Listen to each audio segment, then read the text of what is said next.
रस्त्यावर लागलेले मोठे मोठे बॅनर आणि फोनवर इंस्टाग्राम यूट्यूबवर पाहिलेल्या रील्स हे सगळं बघून आम्ही पण पोहोचलो त्या ठिकाणी. कुठे बरं? आलं का लक्षात?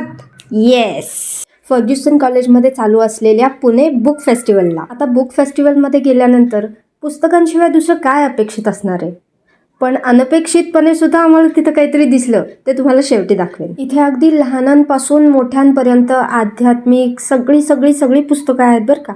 मस्त भारी भरकम डिस्काउंट, प्राइजेस फक्त सगळ्या स्टॉल्सवरती वेगवेगळे आहेत, तेवढं बघून घ्या. काही काउंटर्सवर मुलांसाठी ॲक्टिव्हिटीज आणि ऑडिओ बुक्स पण आहेत. मुलं रमतात तिथे छान. मोबाईल सोडून पुस्तकांमध्ये रमतायत मुलं, आणि तेही आनंदानं. अजून काय पाहिजे आपल्याला? खरेदी करून बाहेर पडताना हा लाईव्ह परफॉर्मन्स पण आम्ही एन्जॉय केला. खूप मजा आली. मग तिथून दीदीसाठी ही 3 आणि छोट्या काव्यासाठी हे चिकू पिकू घेऊन आम्ही घरी आलो. 22 डिसेंबरपर्यंत असणाऱ्या या फेस्टिवलला तुम्हीही आवर्जून भेट द्या.